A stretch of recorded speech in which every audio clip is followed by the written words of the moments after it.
have any thoughts, and also whether you're listening. So I know it feels like a monologue because it's very theoretical, but anyone's got any questions here at this point?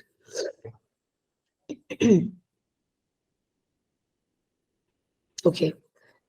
I'm going to take the silence to be a no and move ahead for now.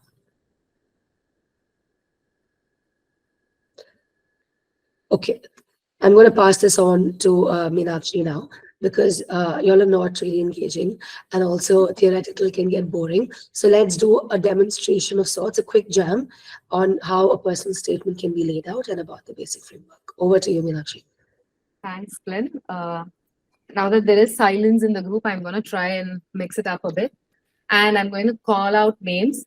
Please, nobody's going to try to put you on the spot. All we're going to try is demonstrate, engage you, and at the same time, instead of just us talking, show it to you. This is exactly how your statement also should be. Instead of just going on and on, it should have examples. And that's what we are trying here as well. Yes. Okay, let me check. Okay. Shall we? Doctor. Sorry? Yeah. Go ahead. No, I was just... I can't see everyone here. Dr. Marie, hi. Is it okay if you unmute and answer? Hi, how are you? I'm good, thank you. Again, not putting you on the spot. Can you quickly, in a couple of lines, tell me something about yourself, your personal life, something that you like to do, anything. Well, one thing about you that you would tell someone I meeting for am, the first time. if I had, okay. And I am a tech risker. Risk taker, wow, okay. Nice. That's an interesting one. Okay. Anything else? Any hobby? My hobby, I believe that is my passion to be involved in dentistry. Okay. I take it as a hobby. I have been in dentistry almost for 27 years. So okay. So how did you come to dentistry? Was it a natural instinct or was it a plan B? How did it happen? Well, my passion for dentistry started when I had the cues from my maternal grandmother. She used to be a midwife. Sorry, what's that? Sorry, come again. Sorry. My grandmother. Grandmother? Yes, she used to be a midwife. Sorry? She used to have a lot of mothers who were expecting okay. Who were expecting newborns, but they didn't have, okay. Yeah, they didn't have the care. So it was very innate skill from her. Okay. And she was very devoted to help her community. So we witnessed her devotion to help people, and this is how we started. Okay, got it.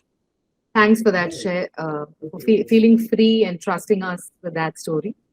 Okay. Next question, whom shall I ask? Lynn, can you pick someone? Yes, of course. Dr. Ravi. Okay. Yes. Hi. If that's okay. Hi, Dr. Ravi. Okay. You've already written your story, right? No, I think that's Dr. Tharun. No, I haven't written the story. Yes. Like it's, I'm in process of giving my TOEFL exam, and actually I'm in Canada at the moment, so I'm preparing for my ACG exams too. Okay. So basically, trying to do a lot of stuff. So personal statement is one of the stuff that's still pending. Okay. That's all right. Yeah. Have we, actually, have we crossed wide dentistry? Yes, I think Dr. Marie, we've already asked her that. So we can probably touch upon. Asking Dr. Ravi. I just... Yes, Aishwarya? You said something? I just have maybe it's a silly question. What is the difference between a personal statement and statement of purpose? Is it the same thing? Okay. We'll take questions at the end, but then I will just clarify this. Yes, it's the same thing. It's, Okay. I mean, see, there are certain schools in certain parts of the country that consider it separate, but in India, I'm sorry, I'm in India, which is why I said that. But in the US, it's the same. And personal statement is the jargon that's used on the CAPID portal and around the admission. So it's better, which is why we stick to PS as much as possible. But yes, the same. But thanks for that question, Doctor. And yeah, coming back to Ravi. So are we asking the third question, MS? Yes. The empathy. Okay, so Dr. Ravi, give us an example of how you are a good dentist or an empathetic person. And more importantly, if you can think of a patient experience, if you have experience, that would be nice. If you can tap into a time that you shared with the patient. It could be small, it could be big, anything. I mean, I can just remember of an incident that happened during my graduation time. I was graduate from a government dental college. So as you know, like in India, it's basically like the segment which is not doesn't have those resources. They come to the government hospital, right? So we were getting patients, and I was working in the prostho department, and I had a patient who was around 70 years old. I was making dentures for him, and during those like multiple visits, he get really kind of attached to me. He started talking to me, and he started sharing those experiences with me, and yeah. So when after the delivery of the denture, he was really happy, and he had tears in his eyes. And maybe it's because he doesn't have that many people to share the experiences with. So that kind of um, um, that moment, that gave me a really good feeling about the dentistry, and how I was able to give him that kind of smile, happiness. And for even for moments or for days, I was able to share like good moments with him. That's Lovely. really So touching you, story. Yeah. yeah, so you gave them the space to speak and you made them feel comfortable that they could confide in you. And that is what made you an empathetic person. And then that sort of went along the procedure, and they ended up being very happy and Mhm. also, I'm sure, safe. Great. Okay, let's move on to the next person, Dr. Leonardo. Are we comfortable in unmuting and speaking?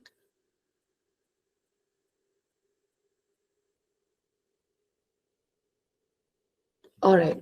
Dr. Mariam Harb. We have a question for you. Are you comfortable in unmuting? Okay, moving on. Dr. Karen Castillo. Do you have Dr. Karen here? Guys, step number 1 to acing CAPID, being okay and speaking up, being open to pushing your comfort level. Okay, Dr. Samiha, you raised your hands, so I'm going to go with you. Would you like to answer the next one? Hello, Awesome. good evening. How are you? Hi, I'm great. Thank you so much. A little bit of a sore throat, but other than that, I'm great. Yeah. Why do you want to study or practice in the US? What aspiration of yours directed you towards this goal? Answer that in a couple of lines. Well, ma'am, I'm the first doctor in my family and the eldest daughter in the family as well. So it kind of gives me a huge responsibility to take care and support my family. So it has always been a kind of dream because there are a lot of opportunities here in the US when compared to India. So that's what my goal was, ultimate goal was to support my family one way or the other. Great, a very Okay. direct and a very rooted reason. And that's amazing. Okay, thanks, Dr. Samiha. And someone else raised their hand, Dr. Ambika. Yeah, hi. Awesome. Hi, Dr. Ambika. The next question is, why do you think you're a good fit to the school? I know that we're talking about like a big pool of schools, but if they were to think, why should I choose Dr. Ambika in the US for a DDS program, what would your answer be? Um, I think I bring a lot on the table in terms of a good mixed blend of clinical experience and public health. I did my Mhm. master's in public health from US, so I do have that global perspective of oral health care and beyond that. So when I go in there and treat the patient, I feel like I have the holistic approach when it comes Mhm. to prevention and treatment altogether. So I think that makes me a different but good fit for the American schools. That's what I can think about, just putting me on the spot. Yeah. That's fantastic. I mean, a lot of people do MPH, but not everyone often thinks about how that dials you back to dentistry. It's amazing. Holistic care is what it's all about in the US, as all of most of you all know by now. Last question, I think, Doctor. I saw Dr. Sarah unmute. Are you open to speaking? Dr. Sarah Fernandez or Sarah Fernandez? Yes, hi, how are you? Awesome. Hi, I'm good. Hope you're well as well. Last question, which is for you. What is the one unique thing about you? If you were to write, if you're doing an elevator pitch to the school, all right, pitching your profile yourself, what is that one unique thing about you that you would tell them? Well, I will say that I do care a lot about other people. That is something Okay. that I feel that is unique for me because I'm being in the field for a long time, and I think Mhm. it's really important to be empathic with the patients and with everyone else in the office. And I always get involved, like really good with all the patients, as well with their families. That's Yeah, amazing. Thank you, Dr. Sarah. thank All of us should be that person, but I hope all of us can sort of aspire to be an empathetic, a better empathetic version of ourselves. Thanks for participating. So now, why we asked all of your questions is because we wanted to sort of put out a quick layout for you. Meenakshi, are we good, or do we? Yeah, we're good. Yes, I want to tell you before she begins. Do not freak out thinking, how did she come up with the layout so quickly? That's because she is a storyteller and she's been writing PSs for a long time now for CAPID and PASS aspirants. So if you can't do that yourself, that's not a problem that you should be worried about. But yes, and also she's really good. So MS over to you. Now you put me on the spot, and I hope I can live up to the expectation. But in the last 5 minutes that we've spoken, and the kind of person that I want to portray, a combination of Dr. Marie, Dr. Ravi, Dr. Samiha, Ambika, and Dr. Sarah, is somebody who's a risk taker, has a lot of rooting or emotion towards the community, is very empathetic, also has done an MPH in the US, is family centric, and is the first daughter. Okay, this is the kind of person. And if that person were to narrate their story in the form of a personal statement, what would he or she say? Okay, my take, I would start saying off, I'm a risk taker. Obviously, a nicer statement with a hook or a pull to it. And then go on to say, dentistry is not a risk though. Dentistry is something that kind of was ingrained in me because I've always seen my grandmother and my family working towards the community, working for the welfare of the community. Um, so empathy and a sense of community were instilled in me early on, and a love for biology combined. And uh, given my hand skills, I thought dentistry was a good choice for me. And eventually, we will move on to how it actually played out an impact in your life. I worked with a geriatric patient, and that patient, I'm though empathetic, I'm also stoic. I know where to draw the lines as a professional. But this patient left a mark on me. Probably the patient did not have anybody else. At the end of the denture session, his eyes were brimming with tears, and uh, his emotions overwhelmed me as well, despite my stoic nature. So that is the day I realized that I really can make an impact on society, and I know how to give it back. And I have in a position to give back to society, inspire and because it's a government college and there's a huge underprivileged population we cater to, I thought I deserve to spend more time on honing those skills and my passion for community health. I moved to the US. Why US? Because in addition to my sense of community, I'm also very committed to the fact that I need self development and I wanted to set an example for my family. I have siblings and I wanted to show them how ambition and a commitment to the society can go hand in hand. And here I am in the US pursuing an MPH, and my convictions are only reiterated. I have a global perspective of oral health. I have acquired a holistic approach, and I can also partake in policy making. And these are the precise skill sets I'm going to bring to the table as your student. My sense of empathy, my deep affinity towards my community, which has been inbuilt by my family. Yes, it is a huge risk, but I'm a risk taker. I stepped out of my comfort zone, but then there's, what do they say? Ships are safe in the harbor, but that's not what they are built for, right? This is a risk, but I'm convinced that you will not be taking a risk by investing in me. Please give me that opportunity. And that is one personal statement.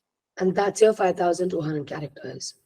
That's So you see how she used multiple things to the idea. When you see it in writing, it will be more clear. But as you hear her say her story, she's brought the entire. It sort of comes back in a circle.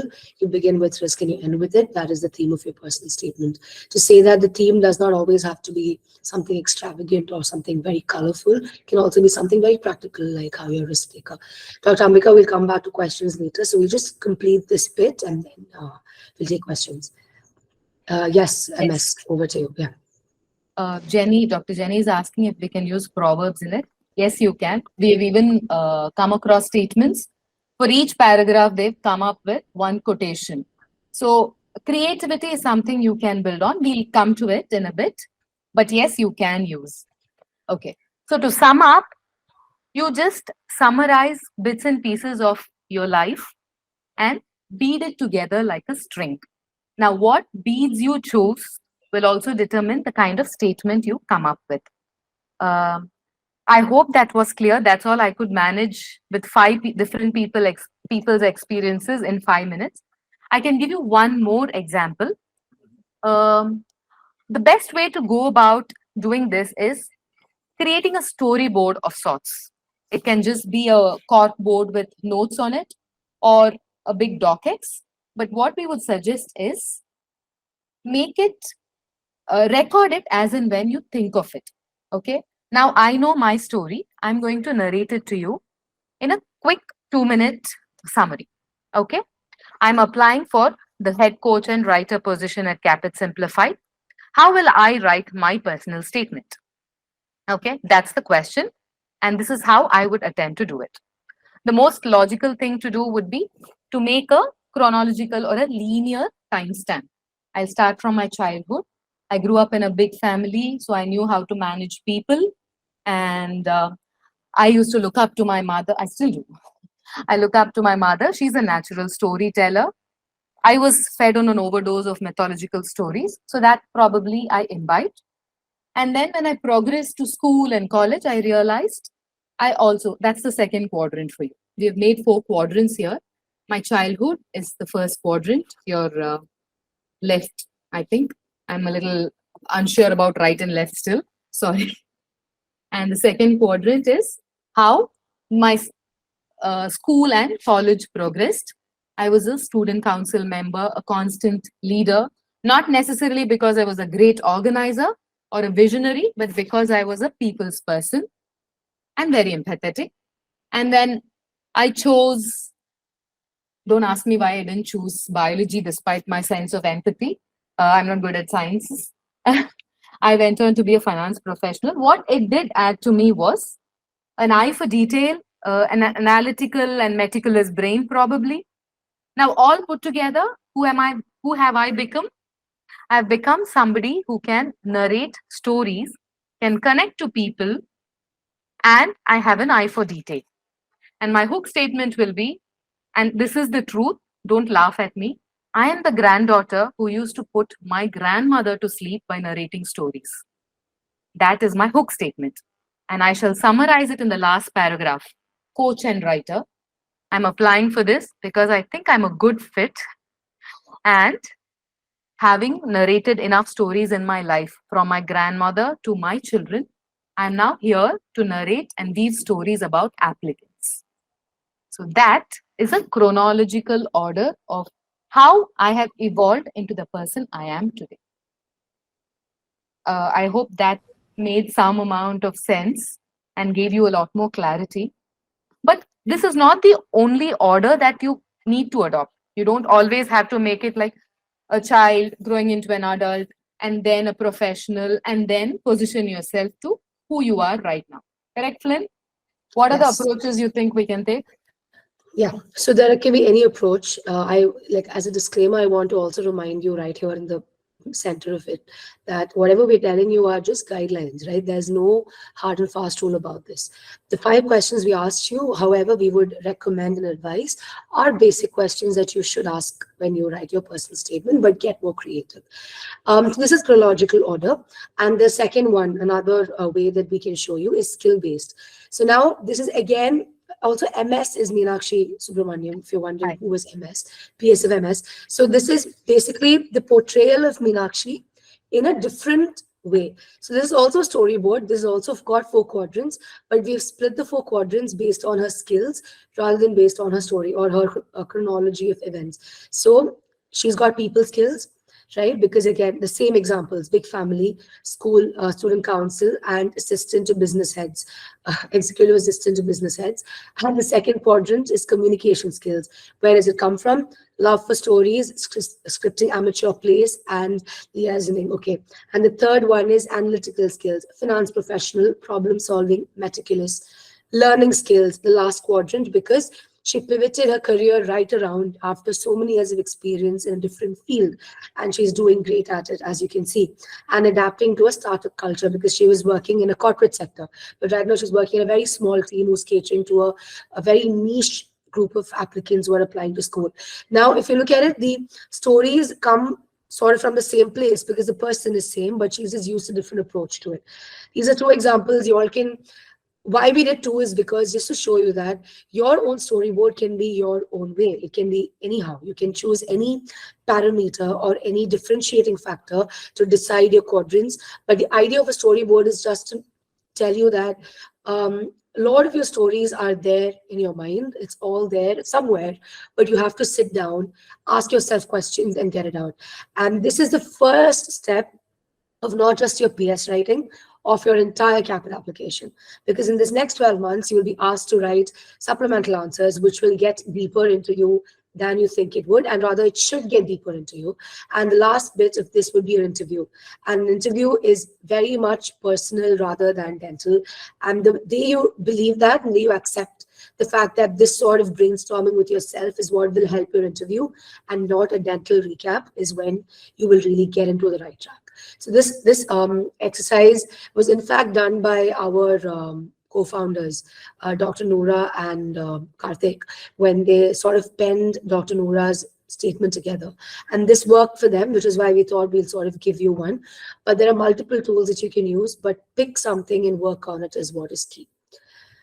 And we'll just move on to quickly keeping this as an example, showing you a few narratives and a few pointers you can keep in mind. MS will walk you through that. Yeah. So based on what we've spent the last 15 minutes discussing, I can just summarize. The narratives can be chronological, linear. This is pretty linear. And then based on skill sets or based on experiences that have molded you into who you are today. And to top it all, you can mix and match, use some theme, like you might be a passionate dancer, you may be a marathon runner. We've even heard of outlandish themes like from Potterheads, using Harry Potter quotes and Harry Potter instances, GOT. So you never know. Just feel free to make it as creative. However, a disclaimer, it is not necessary that it has to be creative. Okay, creativity is just that, what shall we say? Back in school, you had that extra 5 marks for handwriting, neat handwriting. You may score a 94 and then back those, you may score a 95 and back that +5 and score a centum. Okay. So it's good to have, but it's not the only thing to have. Okay. So it is what is written in the personal statement that matters, but how you write will leave a recall value in the minds of the reader. That's the advantage those 5 marks that creativity will give you. Okay. But your narrative and what's written is important. Therefore, like the questions we asked you, a good PS should definitely answer who you are as a person. When they read that statement, they should get an idea of who Dr. Samiha is. And why dentistry? Preferably, yes, but a lot of people, especially back home in India, dentistry has been a plan B for quite some time now. So if you don't touch upon that and just gloss over it, even that is fine. But what it should definitely question or answer is, why do you want to move to the US? You've already moved to the US and no particular reason or family circumstances. Even a casual mention of that is okay. But please summarize in strong terms as to why you are a good fit.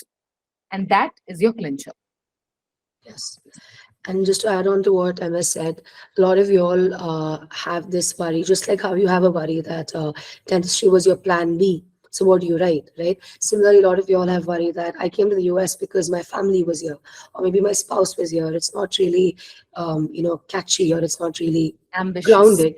That's fine. It's not really ambitious, but that's fine. What's important is you state that and then move on to talking about how once you reach the US, what made you really go for a DDS. Yeah, I mean, you probably think I want to work and I want to do dentistry, but why not maybe an EGD program? Why not a GPR? Right? Think that way. Why are you willing to study another 2 to 3 years in another country while you can actually probably do something simpler than that, little simpler than that, and still practice somewhere? So tell them, convince them that, okay, I've moved here because of my family, I've moved here for love, I've moved here because I didn't have a choice, but once I'm here, I've seen it for what it is, and now that has made me ambitious in turn. So all these things, even in a sentence or two, could really sort of bridge the gap between each paragraph in your story, and the reader will also get a sense of what your thought process is, and that's extremely important. Moving on. I'll summarize this also quickly. Yes. Just for your recall value, we've called it the 6R framework. Okay. How exactly can you write a convincing personal statement? It's not a Herculean task. Okay. It's not an utopian legend. You can do it. Our pointers are here for you. Recollect. They're all there. All your memories, all your stories are embedded deep inside you. Spend some time and recollect at least 3 to 5 instances. Okay, it can be personal, it can be professional. And then record it somewhere. You cannot visualize the whole thing, or maybe you can, but most of us cannot visualize the whole thing in our mind. Like, I was just jotting everything down that you gave me, the input that you gave me. It can be pen and paper, or it can be a docx, or it can be the storyboard, whatever works for you. And then read. When you're recording, you're also writing. And then read. Keep reading it every now and then with a fresh mind. And then do a back and forth rewrite. Okay? So that even when we send out personal statements, every day it's a 7-day to 10-day process that we undertake. And every day we come back, there is some part of it that I would like to rewrite because a word fits better, or there are extra frills here which I can afford to trim. So all you have to do, for some, it might happen within 2 attempts. For a lot of others, for me, it takes about 5 to 6 attempts. But that's how the process is ideally envisaged. Rewrite and repeat the process. 2 times, 20 times, does not matter. And it's personal. It will vary for each one. And finally, when you have it kind of ready, get it reviewed by somebody who knows you and this whole CAAPID business. Once you are able to cover all the 6 R's, you have a fairly good statement in your hands. I think that's the framework that you need to follow. And remember, to recollect and record everything.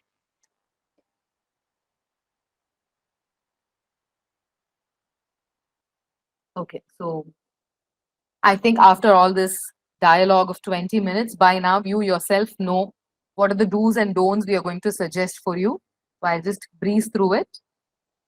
It's a long-term process, not just CAAPID, even your PS is a long-term process.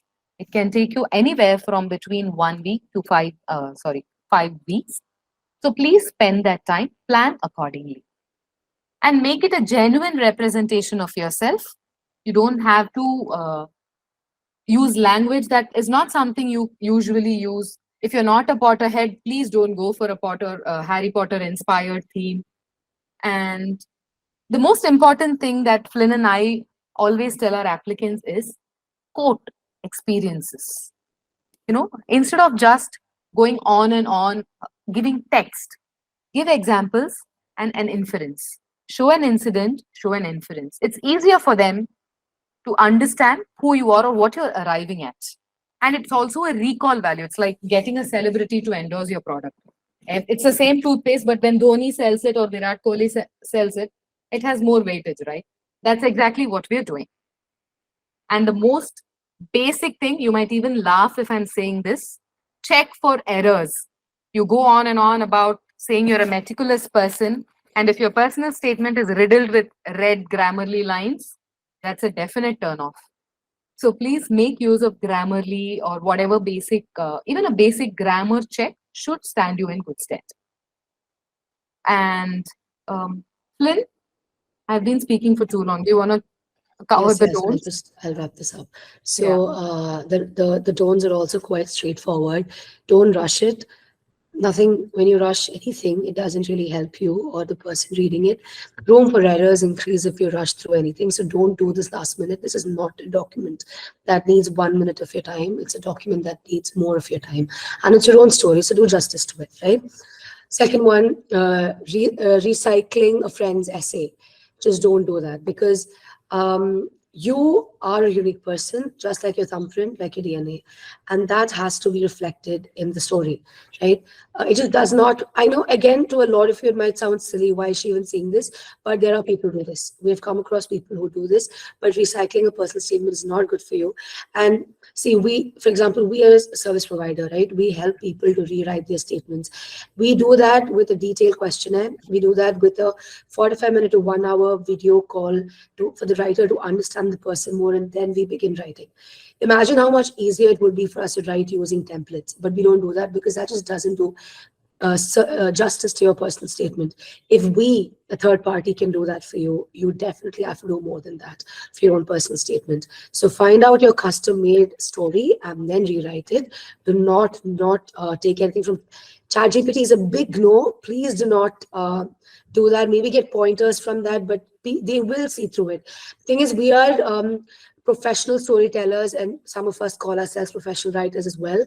When someone sends us even a prompt or questionnaire answer through ChatGPT, we can see through it. I can only imagine how easily they would see through it. And also, obviously, plagiarism checks, and you can also reverse check ChatGPT, so don't do it. Recite your CV, don't do that as well, because you've already given them one document, right, which is your CV itself. And also remember that those people sitting there are all humans, more than just admission committee members.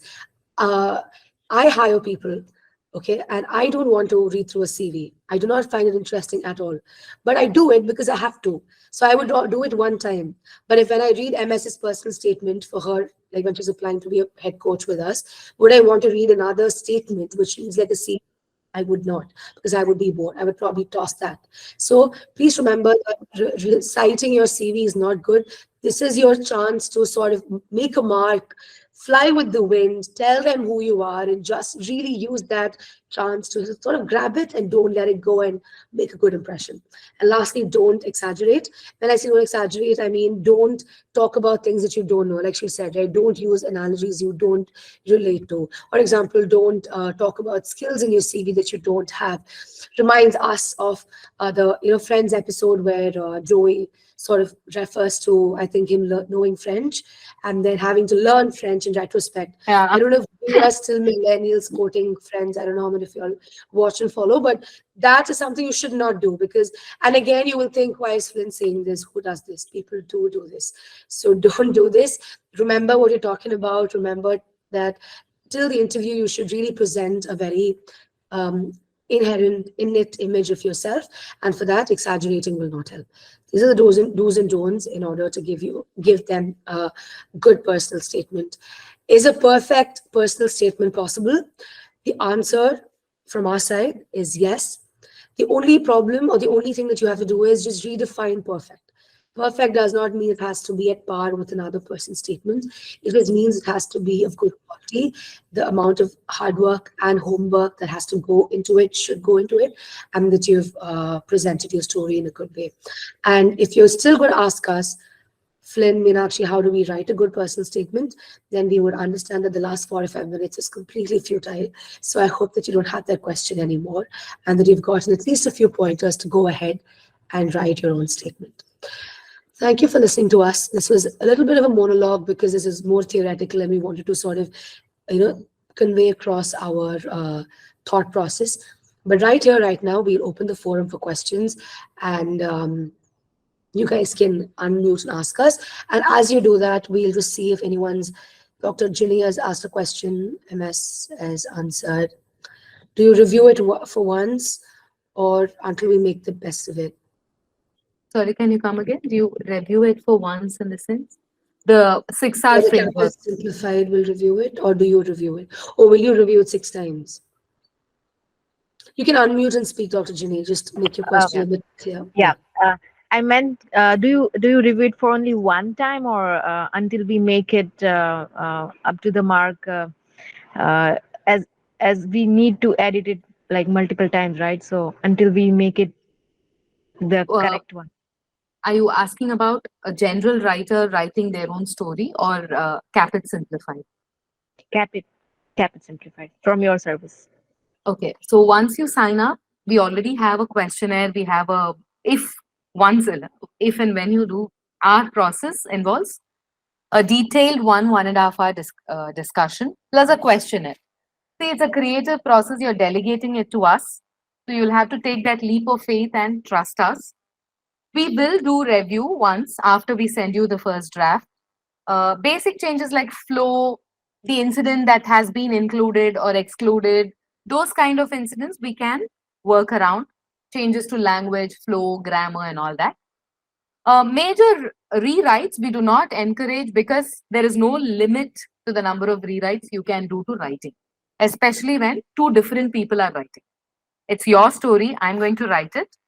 We may have different opinions, but as long as it feels like you have to take that leap of faith and just trust us, the process and yourself and your story and roll with it. Anything more to add, Flynn?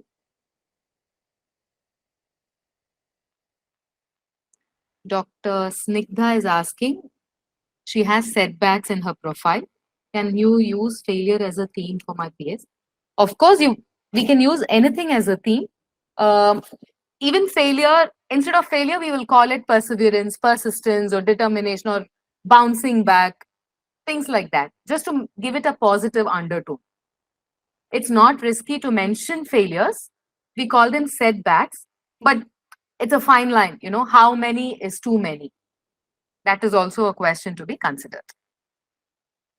And shifting focus, like I think she mentioned in the in the comments, shifting focus from your failure. You can talk about your failure, but then what is more important is talking about how you bounced back, right? So shedding more light on that is, I think, also more important. When you mention your failure and all of it, yes, but now how are you here? What did you do to get back to this stage, or how did you boost yourself up? And the same thing applies also for interviews. When they ask you, how did you tell us one time you failed, or how did you tackle your failure? Talk about it, use a sentence or 2, yes, but emphasize more on how you got back here, and that's what they will find more meat in, right? To sort of analyze you as a person. Before we go to Dr. Aishwarya, Dr. Maria. Yes. Dr. Hina has a question. Let me quickly address that as well. Just a Dr. Hina, second. yeah. Dr. Marie unmuted. Did you want to ask something? Yes, first of all, I want to say thank you so much to both of you. I believe that for a lot of people who are first time applying to CAAPID, it becomes very difficult and challenging. Trying to put everything together is a big job. I've been doing almost for a week, and I ended up with 10 pages, 10 pages. So trying to summarize 500 to 5,200 words, it's not going to be very easy. But I just want to ask you, when you suggest the idea of having someone to review and try to give a better advices, I found because I had 10 pages, I couldn't figure out how to put all together. And I loved Dr. Minaski, if I'm pronouncing correctly. Minaski? That's okay. I didn't really catch the last bit. Flynn? We can hear you. I think I made out what you said, but it's a little unclear, Dr. Marie. There's some background noise. You're talking about reviewing, and I think you said you went to review to a doctor. Yeah, I have let you know there are a lot of services that will review your personal statement. But my point is, I don't want to lose myself when somebody review it, because the language that I use when I had it, I felt that it wasn't me. They changed it. You know, the grammar was completely changed. I believe that was I was told that when you are presenting yourself on the personal statement, it had to be you, like, you know, not somebody else. But unfortunately, I found that, you know, whatever I wrote it was totally, I lost my meaning. I didn't feel that was me who was reading that, even though I was the one who provided 10 pages. So how I really love the idea. If you could please help me with reviewing my statements. But how is the process? This is the first time that I'm, the second time that I'm listening your seminars. Do I have to start the whole process with CAAPID, or do you do individual personal statements? Okay. Just before we get into that, you mentioned 5,200 words. Just want to correct that it's not words, it's characters, in case you're misled. 5,200 words is quite big. Your limit for a CAAPID PS is 5,200 characters, including spaces, if I'm not wrong. So to keep that in mind. Dr. Marie, I would, if it's okay, I will talk to you about how we review at the end of this, or maybe after you can stay back, because probably if the others don't want to hear about it. But just in general, if your question is about reviewing it with another person, what I would recommend is reviewing is just feedback. Remember that. So you will have your own copy. Let them review it, let them make changes to a duplicate, but don't let them edit your original, or like keep a copy for yourself. And then look at the duplicate and see what changes they've made there and incorporate what you think fits into your story. So don't let anyone sort of dissect your draft to begin with. That would be the first step. And we will tell you a little bit more about how we do it at the end of the call, if you can stay back a bit. Hope that's okay, so that we can speak in detail if that's what you would like to talk about. I would love it if you can stay till the end. But apart from that, if you review it with someone, please remember that this is what you guys should do. Make sure that you retain your draft and you go with it, so that you can retain your story and your soul, like Marie said. And then just take, so even when you go to someone for opinions, remember that just like everything else in life, we pick and choose what we like, right? Even when we give feedback to someone, we tell them, this is what we think. Some things are non-negotiables. Like if you're writing about something that you should not mention in a personal statement, then they should tell you, someone should tell you, or whoever's reviewing it will tell you, this should not go in your statement. But some things are quite gray. It's not black and white, right?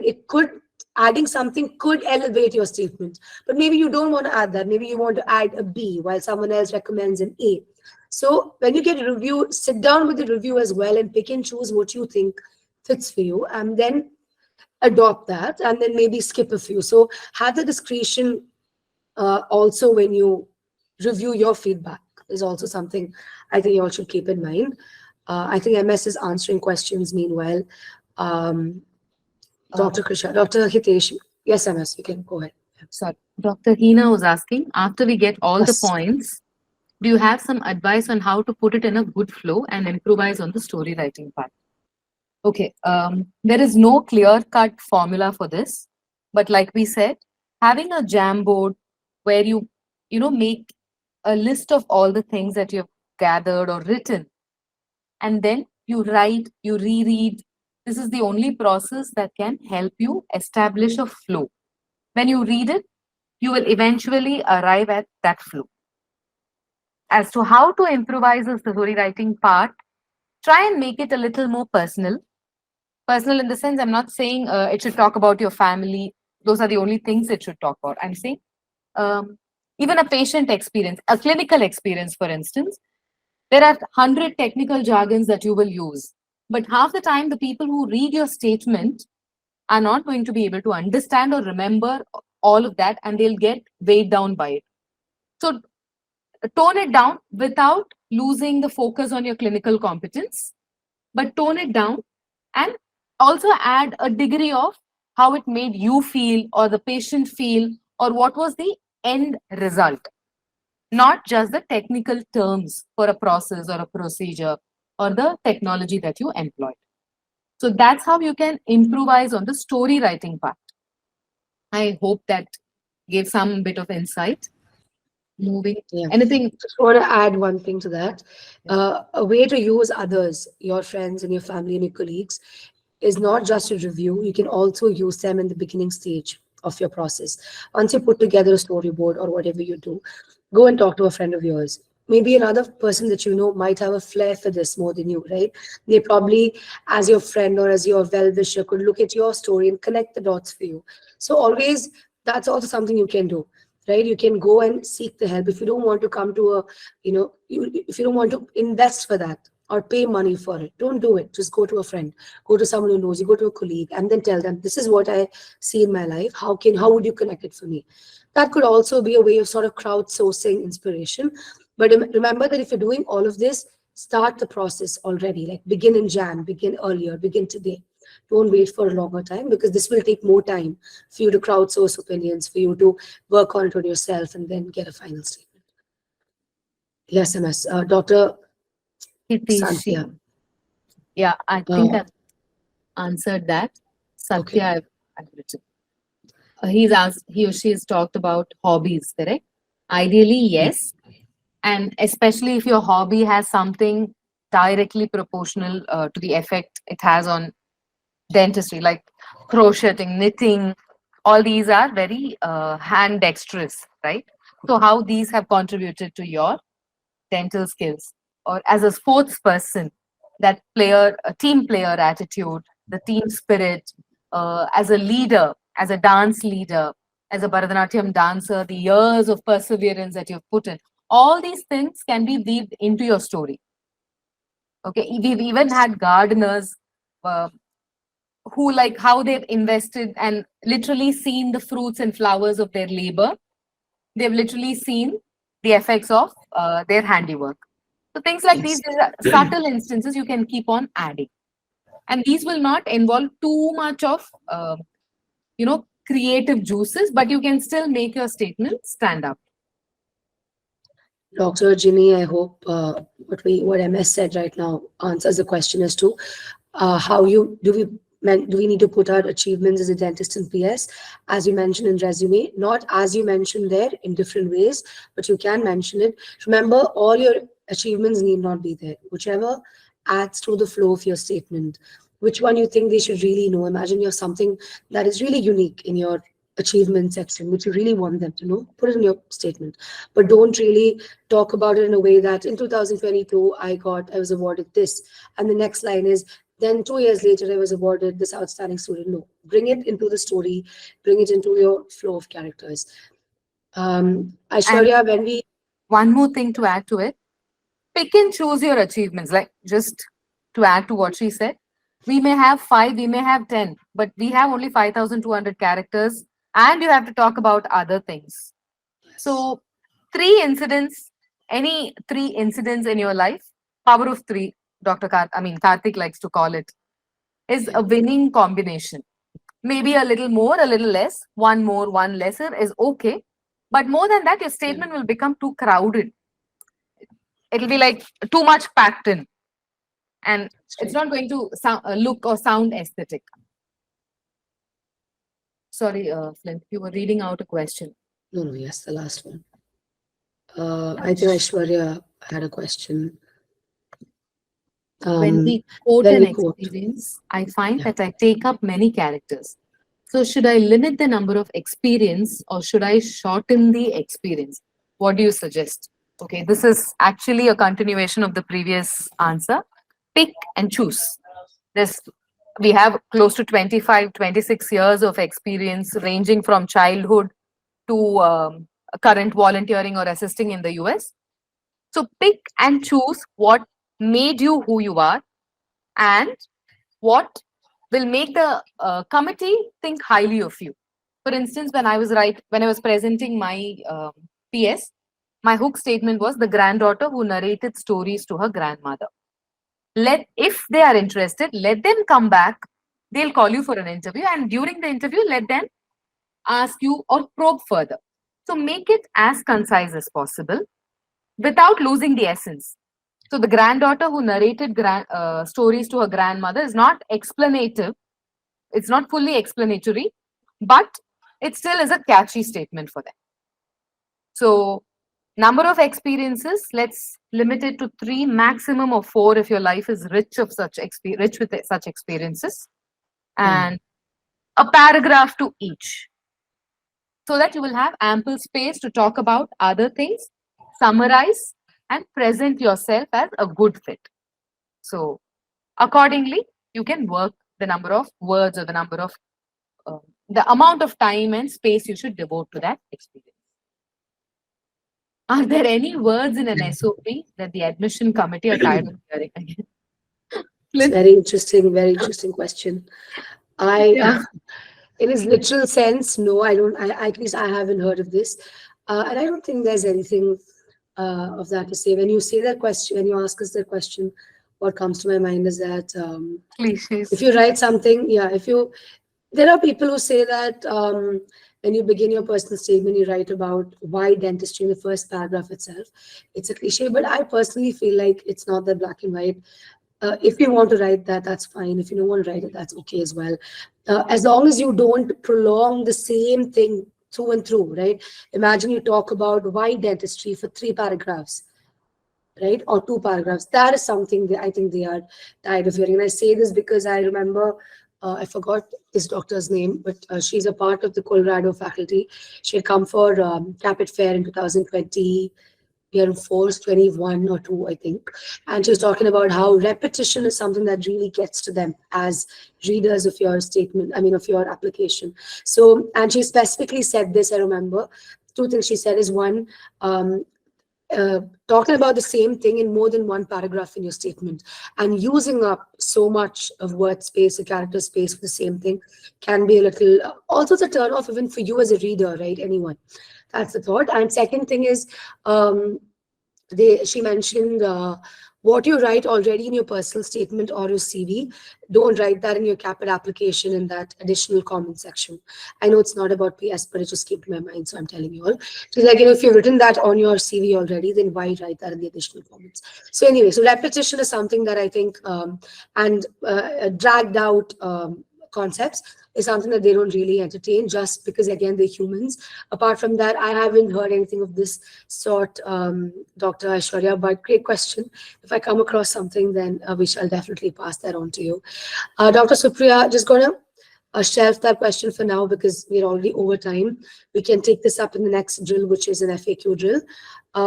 Dr. Krisha asks, should personal statement and resume correlate, or it should be totally different from your resume? And how to start a personal statement? Should it be quote or something else? And is there a format to write your personal statement? Like I just said, a lot of your questions make me feel that our presentation wouldn't have been that helpful because we had answered quite a bit there. But there's no format at all. Find your own format. But if you want, two things that you can keep in mind is the first paragraph should set the stage about you. Like they should, it can either be a story, it can be a straightforward thing, but they should understand who you are. And we would recommend against saying, my name is Flynn George, I am a master's student or whatever, because that is very basic and very rather than basic, it doesn't really catch your attention. You want to catch their attention, which is why narrating a story or telling them about your skills and all that in the first paragraph and setting the stage would be more helpful for you. And another thing to tell you as a format, it's not really a format, but as a layout would be end it with an appeal to the school. Summarize what you've spoken to in the entire thing. Tell them, ergo, like therefore, what I bring to the table is so and so, and hence I,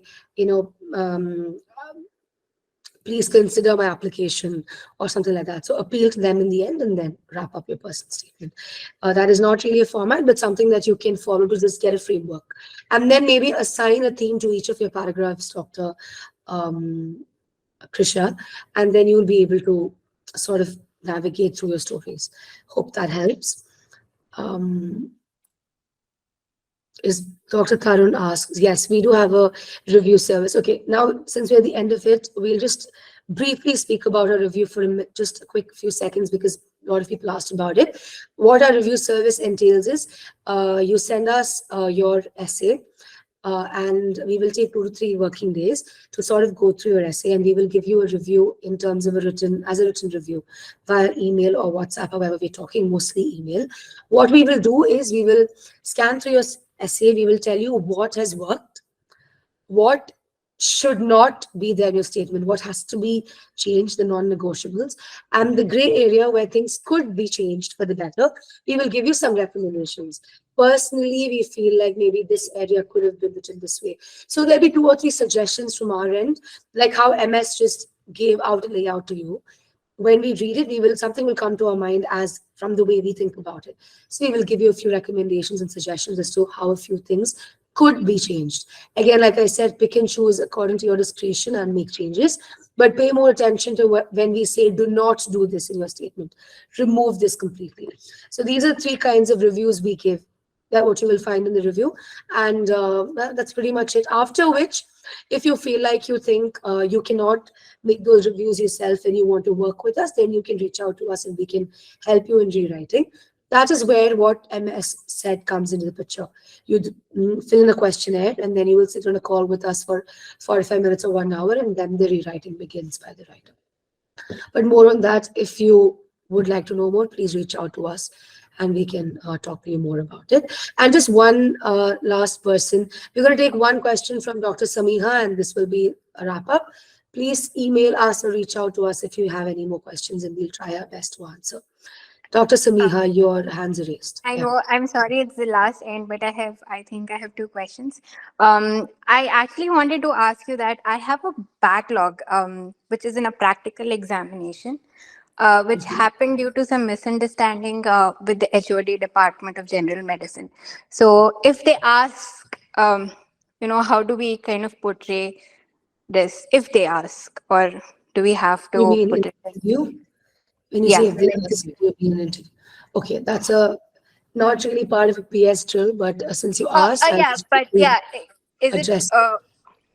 is it okay to address it in the PS, like in a different angle, to how to, in a different way? Okay, so failures can be mentioned in your statement, like how MS said, but very specifically about this backlog, I would say unless the reason was very significant. Like imagine the reason that you could not get, also because maybe something I can tell you the reason, but is it okay if I share it with you? Because yes, go ahead. yeah. So the reason was he was the HOD of the department. He usually takes practical sessions, whatever we have in general medicine. So he usually hits the girls on the back of, on the backbone. So I usually used to avoid him, but suddenly a day, I came under his radar. So, so I went and I complained my dean of the college. So that became an issue regarding it. So if they ask, how should I, portray it and how Okay. should I tell it out? Okay, I'm sorry you had to go through that. That's just not okay. I'm glad you stood up for yourself. And to answer your question, I'm glad you said this because that's what I was trying to say.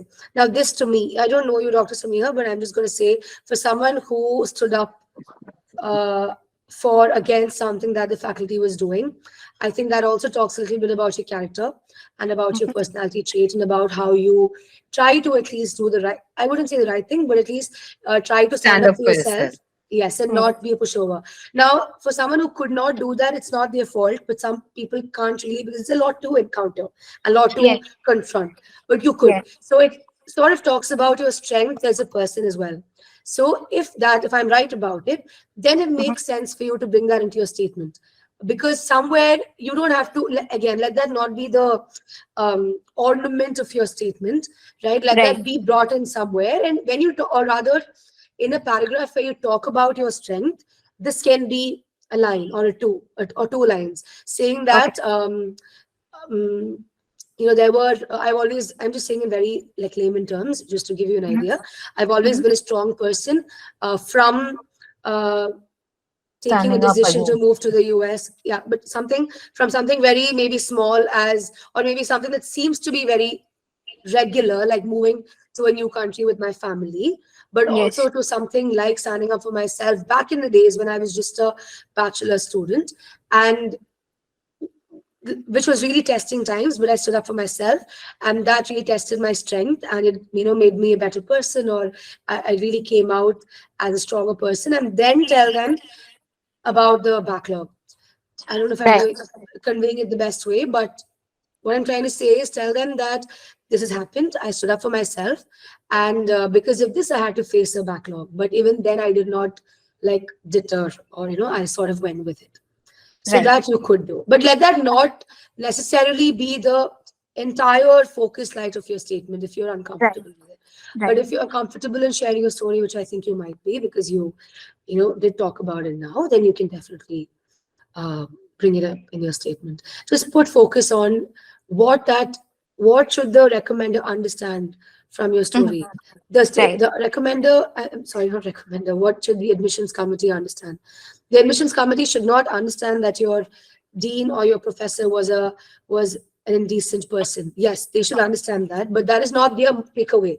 The takeaway is Right. that Dr. Samiha encountered an indecent person, and that Dr. Samiha could draw boundaries for herself. Dr. Samiha could stand up for herself. Dr. Samiha is a strong person, and Dr. Samiha could probably also stand up for her class at the school Yes. if they encounter a problem.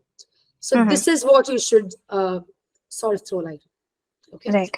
And the second question is, as Meenakshi ma'am had, previously mentioned about hobbies. So can hobbies be related with parents? Because I'm a big fan of gardening. So I have learned it from my mother, like because she was a very big fan of it. So I've learned it from her. So can I relate such two things with this? Yes, absolutely.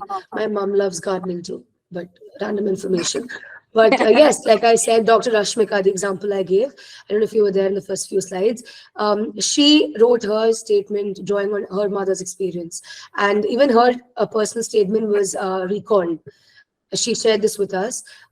Faculty members, I think at her current school, came to her and said they remember her personal statement. You can Mhm. definitely draw from your parents' experience and what you learn from it. Okay. That's great. That's great stuff. Yeah. Thank you. Okay. Thank you so much No for clearing. problem. Thank you, everyone. Really appreciate that all of you all have stayed back even for the FAQ, because even if you don't have a question, others' questions could answer. I just want to wrap up this with one thing, one takeaway for you, which came to my mind as MS was speaking. She spoke about jargon, and let this be our wrap up point so that I don't ramble on. But MS spoke about jargon.